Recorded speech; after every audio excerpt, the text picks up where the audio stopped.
आप भी एक फिजियोथेरेपी क्लिनिक चला रहे हैं तो ये वीडियो आपके लिए है। पेशेंट्स को सिर्फ देखना और सिर्फ मशीन्स लगाना ही सफिशिएंट नहीं है, उसके अलावा भी बहुत सारी ऐसी चीज़ें जिन पे हमें काम करना चाहिए। कुछ ऐसी चीज़ें जिन पे मैं काम करता हूँ वो मैं आप लोगों के साथ शेयर करने जा रहा हूँ।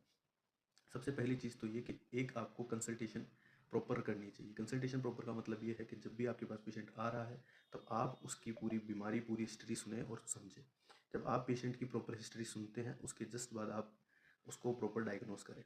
प्रॉपर जब भी डायग्नोसिस आप कर रहे हैं, डायग्नोसिस करते वक्त आप पेशेंट से उसकी इंजरी की स्टेटस लें कि क्या उसको जब इंजरी कैसे हुई थी, कैसे उसको ये पेन आया है। इसके बाद जो कि मैं मेरा एक थंब रूल यूज़ करता हूँ वो है 3W।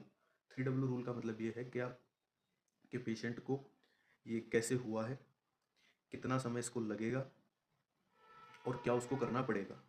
ठीक है, अगर आप ये तीनों चीज़ें पेशेंट को डे 1 डे 2 क्लियर कर देते हैं तो उसके बाद पेशेंट का आप पे कॉन्फिडेंस और अच्छा हो जाता है। इसके बाद जो चीज़ें आप करते हैं, जैसे कि आप पेशेंट से आपने पेशेंट को कंसल्ट कर लिया, आपने पेशेंट को डायग्नोस कर लिया, आपने पेशेंट को ये क्लियरिफाई कर दिया कि उसको कितने टाइम में क्या चीज़ें होगी। अब उसके बाद जो आप जब डायग्नोस करते हैं उसी टाइम पे आपको उसकी 3 बेसिक चीज़ें वो देखनी है। वो है पेन, कि उसको पेन कितना है, उसके बाद उसकी रेंजेस क्या हैं और उसकी स्ट्रेंथ कितनी है। कहीं इंजरी से उसकी स्ट्रेंथ तो नहीं घटी है, कहीं उसको इंजरी के जस्ट बाद उसकी रेंज तो कम नहीं हुई है। इन चीज़ों पे अगर आप ध्यान देंगे, और इन्हें सिर्फ ऐसा नहीं कि ध्यान देना है, इनको हमको रिपोर्ट आउट करना है। जैसे रूल आउट, जैसे एमआरआई की रिपोर्ट्स आती है, ब्लड रिपोर्ट्स आती है, इस तरीके से आप रूल आउट करके रखिए। जब भी आप इन चीज़ों को रूल आउट करके रखेंगे तो रूल आउट करने से सबसे बेस्ट पार्ट क्या होता है कि हर चीज़ आप पेशेंट को सिग्निफिकेंटली बता सकते हैं कि ये चीज़ इस तरीके से और ये आपको है, ये चेंजेस अपने को करने हैं और इन चेंजेस के ये रिजल्ट्स आने वाले हैं। जब आप ये सारी चीज़ें करते हैं तो आपका पेशेंट का आपके ऊपर ट्रस्ट डे बाय डे और बढ़ता है।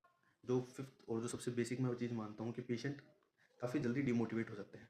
अगर मान लीजिए आपके पास कोई पेशेंट आ रहा है आपके पास, तो धीरे धीरे क्या होता है, जब उसको रिजल्ट्स कॉन्स्टेंट हो जाते हैं तो उसके बाद उसको ये लगता है कि सर अब कितना टाइम और लगेगा।